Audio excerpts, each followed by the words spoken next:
हाँ जी बेटा, तो now we start the next concept, quasi contract. देखिए बेटा, क्वाजी कॉन्ट्रैक्ट हमने कंटिंजेंट कॉन्ट्रैक्ट पढ़े थे, याद है आपको? दोनों है यहाँ पर, contingent contract and quasi contract. हालांकि मैं कंटिंजेंट कॉन्ट्रैक्ट पहले पढ़ा चुकी हूँ, फिर भी मैं हल्का सा रिवाइज कराती हूँ, फिर मैं क्वाजी कॉन्ट्रैक्ट पे आती हूँ। ठीक है, कंटिंजेंट कॉन्ट्रैक्ट, कंटिंजेंट कॉन्ट्रैक्ट्स वो होते हैं जो डिपेंड होते हैं उस किसी भी इवेंट के होने या ना होने पर। ठीक है, इट डिपेंड्स ऑन हैपनिंग और non happening in of the future. जैसे मान लीजिए एक्स ने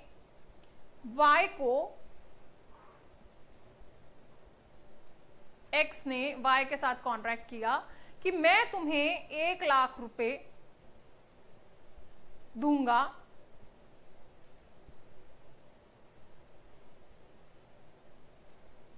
अगर तुम्हारे घर में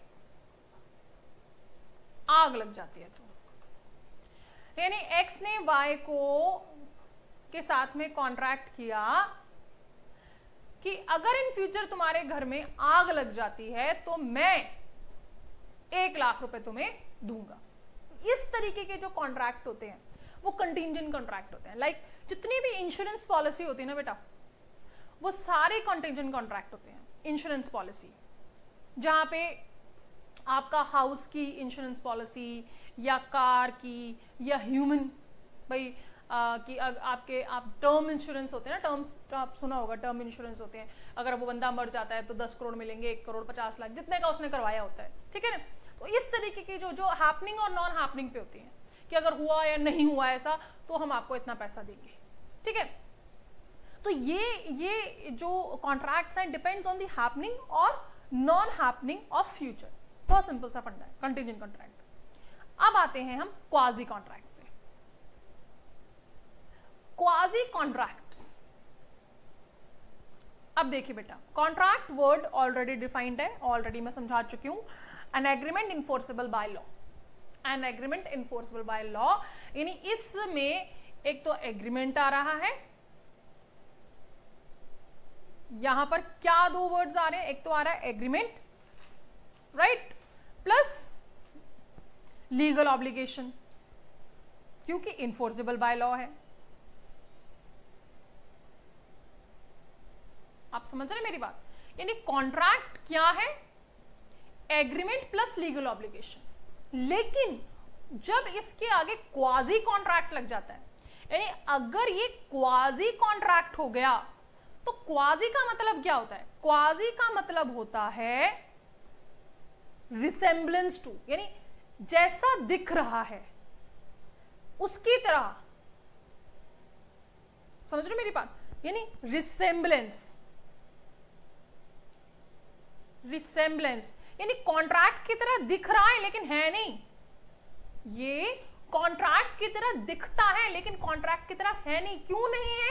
क्योंकि कॉन्ट्रैक्ट में एग्रीमेंट प्लस लीगल ऑब्लिगेशन होती है, लेकिन क्वाजी कॉन्ट्रैक्ट में क्या एग्रीमेंट होता है? क्या लीगल ऑब्लिगेशंस होती हैं? क्योंकि कॉन्ट्रैक्ट में तो ये होती हैं, तो हम कहेंगे लीगल ऑब्लिगेशंस तो होती हैं जी, लेकिन एग्रीमेंट नहीं होता। जैसे एक छोटा सा एग्जांपल लेते हैं जी। मान लीजिए किसी एक्स पार्टी ने वाई पार्टी को एक कोरियर पार्सल किया। वो कोरियर गलती से मेरे घर आ गया जी, भावनगर के घर आ गया गलती से।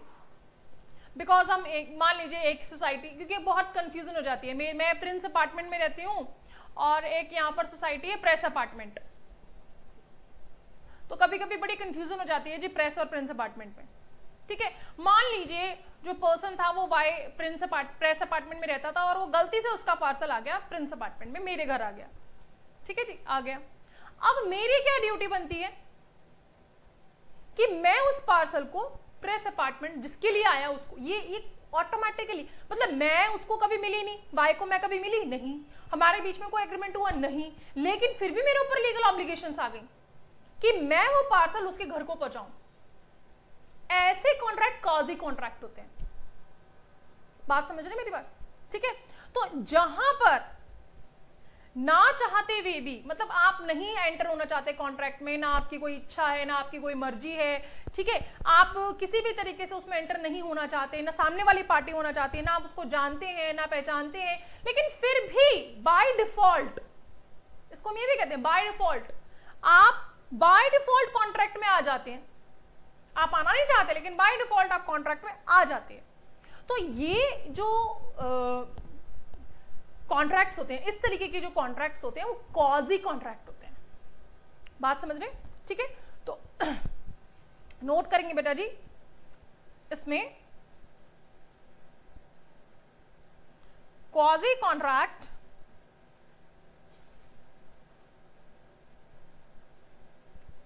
Contract is similar to contract. Similar है लेकिन सेम नहीं है, similar to contracts, however it is different from contract.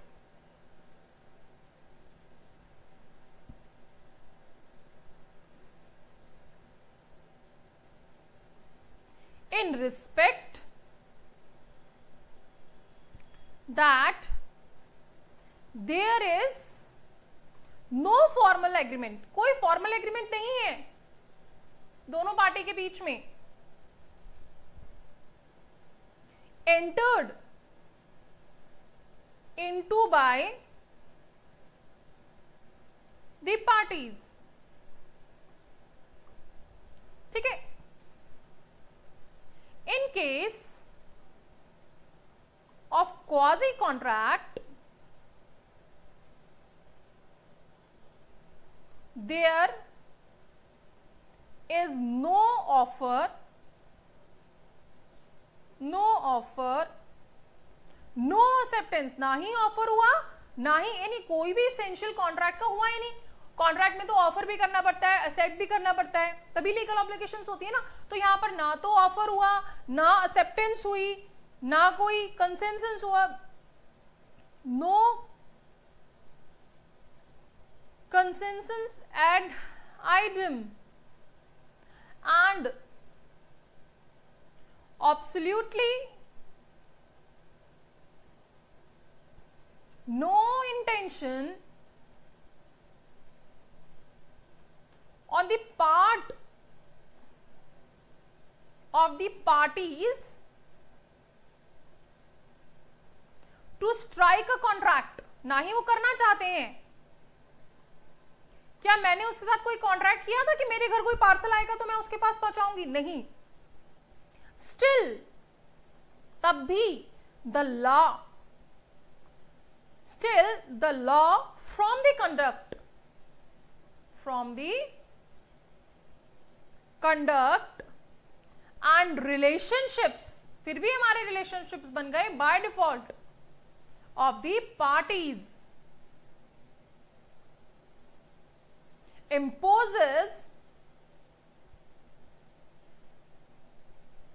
imposes an obligations, तब भी ऑब्लिगेशन आ गई मेरे ऊपर, is called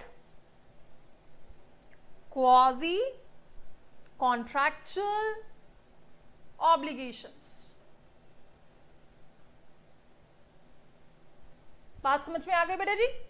ठीक है, चलिए इसके बाद हम थोड़ा सा आगे बढ़ते हैं कि ये जो कॉजी कॉन्ट्रैक्ट है इसका प्रिंसिपल क्या है और ये कितने सेक्शंस में आता है। बेटा सबसे पहली चीज, क्वाजी कॉन्ट्रैक्ट बनाया इसलिए किया गया कि यहां पर एक वर्ड आता है जिसका प्रिंसिपल है, मैं कह सकती हूं इसके प्रिंसिपल में एक वर्ड आता है अनजस्ट इनरिचमेंट, यानी unjust enrichment of one person at the cost of another, यानी एक की भलाई के लिए किसी दूसरे का नुकसान नहीं होना चाहिए, जो उसका भला कर रहा है मान लो, ठीक है। तो ऐसा ये वाला कॉन्सेप्ट, ये वाला पार्ट, ये क्वाजी कॉन्ट्रैक्ट में भी आता है, ये भी आता है। बहुत सारे टॉपिक्स हैं क्वाजी कॉन्ट्रैक्ट में, करीबन हमारे 68 सेक्शन से लेकर 72 सेक्शन तक क्वाजी कॉन्ट्रैक्ट में, Indian contract act section 68 to 72 quasi contract में आते हैं। अभी वन बाय वन हम डिस्कस करेंगे। So here we can say in quasi contract the unjust enrichment, no man shall be allowed to enrich himself at the cost of another, यानी दूसरे की cost per कोई दूसरा उसका फायदा नहीं ले सकता। भाई वो पार्सल आया था, उस पार्सल में कोई ना कोई कीमती चीज तो होगी, आई किसके लिए थी, ले मैं रही हूं, तो ऐसा नहीं है, ऐसा नहीं हो सकता, ठीक है। किसी दूसरे की चीज आप उसको यूज नहीं कर सकते, किसी दूसरे ने पैसा खर्चा उसके लिए आप मजे उठाएं, ऐसा नहीं पॉसिबल। तो ये क्वाजी कॉन्ट्रैक्ट में आता है, ठीक है। अब हम इसके टाइप्स में आगे बढ़ते हैं और सेक्शंस भी साथ साथ डिस्कस करते हैं बेटा, इसके टाइप्स में, और हम रूल्स भी कह सकते हैं, टाइप्स भी कह सकते हैं। सबसे पहले हमारा सेक्शन 68 जहां पर आता है supply of necessaries. Section 69 reimbursement of money due. Section 70 obligation to pay for benefit out of non-gratuitous act. Section 71 responsibility of finder of goods, जो मेरे ऊपर आया, ठीक है। पर्सन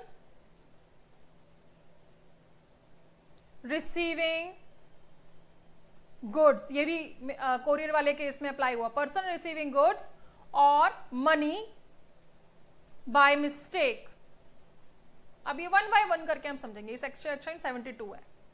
अब देखिए ये वाला तो आपको समझ में आया हुआ है, मैंने जो एग्जांपल दिया था वो इस पे सेट होता है कि पर्सन रिसीविंग द गुड्स और मनी बाय मिस्टेक। अब मेरे पास वो पार्सल आया, मैंने वो गुड्स रिसीव किया, लेकिन मेरी रिस्पॉन्सिबिलिटी बनती है कि वो बाय मिस्टेक मेरे पास आया है तो मैं उसको सही बंदे के पास पहुंचाऊं। अब मान लीजिए हम कहीं रास्ते में चल रहे हैं, घूम रहे हैं, कुछ भी, मुझे कोई पर्स मिल गया, रास्ते में पड़ा हुआ पर्स मिल गया, उस पर्स में उस बंदे का फोटो, आईडी कार्ड, उसका लाइसेंस, उसका ड्राइविंग लाइसेंस, बहुत सारी चीजें थी, ठीक है। तो मेरी क्या रिस्पॉन्सिबिलिटी बनती है कि मैं उस पर्स को उस व्यक्ति के पास पहुंचाऊं। ये बाय डिफॉल्ट मैं क्वाजी कॉन्ट्रैक्ट में आ गई उस बंदे के साथ में, ठीक है। बाय लॉ मेरी रिस्पॉन्सिबिलिटी है कि उस पर्स को मैं उस सही पर्सन के पास, जिसका वो है, उसके पास में पहुंचाऊं, ठीक है। अगर उसमें मान लीजिए कोई आइडेंटिटी प्रूफ नहीं है जिससे मैं उसको नहीं पहुंचा सकती, नहीं पहचान सकती, तो मैं उसको पुलिस में जमा करवाऊंगी कि भैया ये पर्स मिला है, इसमें मुझे पता तो लग नहीं पा रहा है ये किसका है, तो आप इसको, जिसका भी है, आप जो भी कोई कंप्लेंट आना है कि मेरा पर्स खो गया है तो आप उसको दे देना।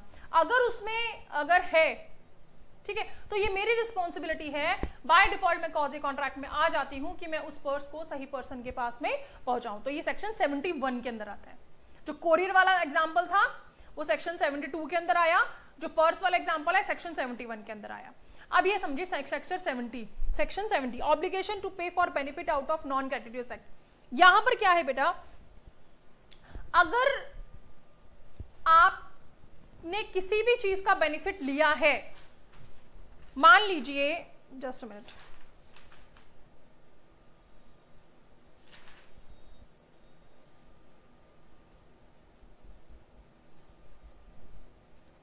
हाँ,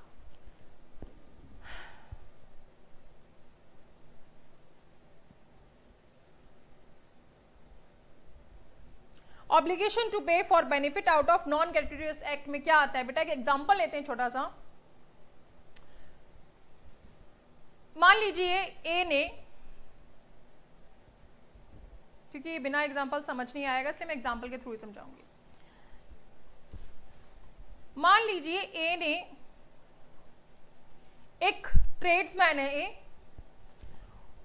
वो मेरे घर कुछ गुड्स जो है छोड़ गया है, goods leaves eight by mistake, मेरे घर वो छोड़ गया, ठीक है। अब बी ने, यानी मैंने उस गुड्स को अपना समझ के ट्रीट किया, and he is bound to pay for them, यानी यहां पर बी जो है, यानी मैं बाउंड हूं कि मैं उसको वापस करूं, क्योंकि वो गुड किसका था, ए का था। क्योंकि यहां पर हम जानते थे एक दूसरे को, इसलिए मैंने ये वाला क्वेश्चन लिया है। अब एक और मैं एग्जांपल लेती हूं। A saves B property from fire. मान लीजिए बी की कोई प्रॉपर्टी है, उसमें आग लग जाती है और ए उस प्रॉपर्टी को बचाता है। A is not entitled to compensation from B, क्योंकि ये बाय डिफॉल्ट क्वाजी कॉन्ट्रैक्ट में आ गया कि भैया आग लग रही थी तो मैंने उसे बचा लिया, तो यहां पर ए कंपनसेशन नहीं मांग सकता बी से। If the circumstances show that he intended to act gratuitously, यानी यहां पर जो सर्कमस्टांसेस जो एक्ट हुआ वो ग्रेटिट्यूअसली हुआ, दैट्स व्हाई जो ए है वो बी से कंपनसेशन डिमांड नहीं कर सकता कि भैया मेरा ये लॉस हुआ है तो तुम मेरा ये पूरा कर दो, क्योंकि जो उसने किया वो ग्रेटिट्यूअसली एक्ट हुआ कि उसके घर में आग लग रही थी और उसकी प्रॉपर्टी में आग लग रही थी और उसने बचा लिया, ठीक है। ये वाला सेक्शन 70। अब section 69, reimbursement of money due. ये क्या होता है, रिम्बर्समेंट ऑफ मनी ड्यू क्या होता है? मान लीजिए एक छोटा सा एग्जांपल लेती हूं मैं। दो फ्रेंड थे,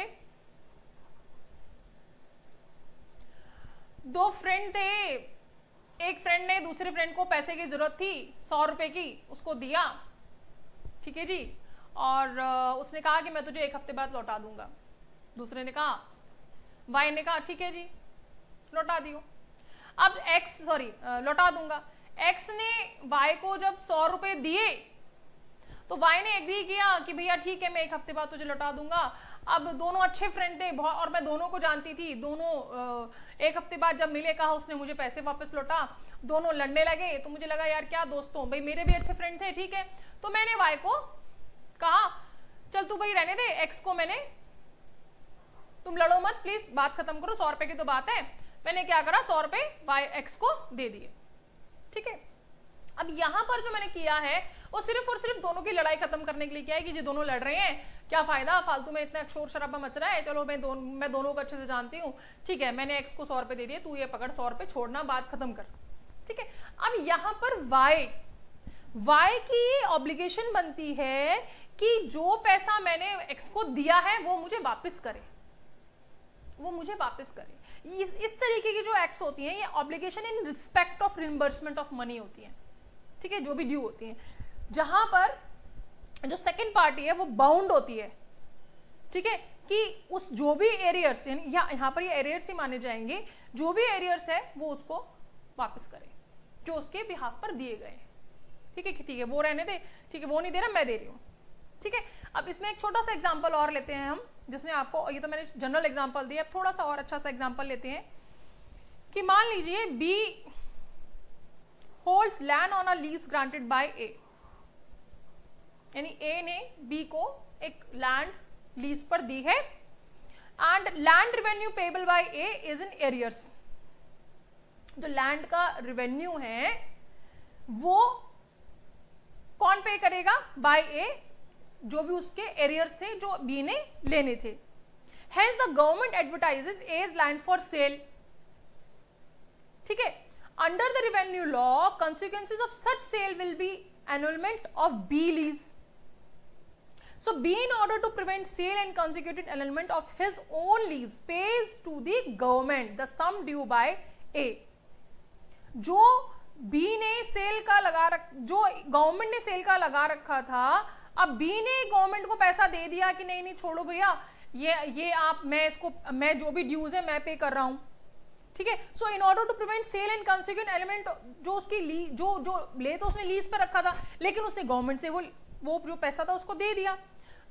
सो the sum due by A, यानी जो सम किस पर ड्यू था, ए पर। बहुत ही सिंपल है। उसी तरीके से क्वेश्चन है कि ए ने गवर्नमेंट से कोई पैसा ले रखा था और वो लैंड पर ले रखा था। अब उस लैंड पर बी को लीज पे दे रखा था ए ने, ठीक है। अब बी ने क्या किया कि गवर्नमेंट ने उस पर सेल का वो बोर्ड लगा दिया कि भैया ये सेल करेंगे। तो बी ने क्या किया कि बी ने कहा भैया तुम ऐसा है, जो भी ड्यू ए का तुम्हारे ड्यू है, तुम्हारा जो ए पर ड्यू है, मैं पैसे दे रहा हूं, ये पैसे तुम पकड़ो और इस जमीन को मत बेचो, क्योंकि वो उसके पास लीज पर है, वो उस पर काम कर रहा है। तो A is bound to make good to B the amount so paid, यानी ए बाउंड जाता है जो भी पेमेंट उसने गवर्नमेंट को की है उसके बिहाफ पर वो उसको वापस करे, ठीक है। जैसे कि वहां पर हुआ भाई, दोनों दोस्त लड़ रहे थे, मैंने क्या करा कि 100 रुपए की तो बात है, छोड़ो ना, बात खत्म करो, मैं तुम्हें पैसे दे रही हूं, लेकिन ए वहां पर इंटाइटल हो रहा है कि मुझे पैसे वापस करे, ठीक है। क्लियर है बात वहां पे? चलिए जी, तो ये तो होता है जी हमारा, एक मिनट, हाँ, reimbursement of money. Supply of necessary section 68। Section 68 किसके ऊपर आता है बेटा? जहां पर हम कह सकते हैं कोई ल्यूनेटिक हो, अनसाउंड हो, या मैं कह सकती हूं माइनर हो, उसको अगर आप उसके ऊपर कुछ खर्च करते हैं, मान लीजिए कोई पागल बंदा है या कोई माइनर है और मैं उसके ऊपर खर्चा कर रही हूं, उसको ठीक करने में या उसकी परवरिश में जो भी खर्चा कर रही हूं, तो मैं जो खर्चा यहां पर कर रही हूं वो मैं उसकी एस्टेट से रिकवर कर सकती हूं, यानी उसकी प्रॉपर्टी से मैं वो रिकवर कर सकती हूं जो मैं एक्सपेंसेस उसके ऊपर कर रही हूं। समझ रहे हो? जो भी उसके ऊपर मैं खर्च कर रही हूं, अगर मान लो कोई माइनर है तो माइनर की जो भी स्टडीज में, एजुकेशन के लिए, उसके खान पान, रहने सहने खर्च करने के लिए जो मैं पैसा खर्च कर रही हूं वो मैं उसकी एस्टेट से रिकवर कर सकती हूँ। या मान लीजिए कोई अनसाउंड माइंड है, लुनेटिक है, तो वहां पर मैं उसकी देख रेख में जो भी खर्च कर रही हूं तो वो मैं उसकी एस्टेट से रिकवर कर सकती हूँ। ये आता है इसके अंदर, ठीक है जी। If a person incapable of entering into a contract or anyone whom he is legally bound to support, ठीक है, मैं legally bound to support करने के लिए is supplied by another person with necessary suited to his condition in life, the person who has furnished such supplies is entitled to be reimbursed from the property of such incapable person. वो उसकी property से उस खर्च को ले, जो खर्च हो रहा है उसको वहां से वो रिकवर कर सकता है, ठीक है जी। क्लियर है बात? तो ये हमारा क्वाजी कॉन्ट्रैक्ट। क्वाजी कॉन्ट्रैक्ट ध्यान रखना बेटा, क्वाजी कॉन्ट्रैक्ट ये बाय डिफॉल्ट कॉन्ट्रैक्ट होता है, और जो रिसेम्बलेंस है, यानी जो ऐसा दिखने में वैसा है नहीं, ऑटोमेटिकली सिमिलर लगता है कॉन्ट्रैक्ट की तरह, लेकिन वो कॉन्ट्रैक्ट की तरह नहीं होता। लीगल ऑब्लिगेशंस होती हैं, लेकिन एग्रीमेंट यहां पर कहीं भी किसी भी तरीके का नहीं होता। तो इसी के साथ हमारा क्वाजी कॉन्ट्रैक्ट खत्म होता है। जो भी आपकी क्वेरीज होंगी, so please do WhatsApp me. My number is 9560014999. Note down this number and please do WhatsApp first. Right? So keep watching and जो नेक्स्ट हमारी जो कॉन्सेप्ट्स हैं, जो नेक्स्ट वीडियोस हैं, उनको प्लीज रेगुलरली वॉच करें, रेगुलरली अपनी टेस्ट सीरीज को पूरा करें, एंड जो भी दिक्कतें हैं, जो भी परेशानियां हैं कॉन्सेप्ट्स में, आप मुझे व्हाट्सएप कर सकते हैं, एंड ज़्यादा दिक्कतें तो आप मुझे कॉल भी कर सकते हैं। Thank you very much.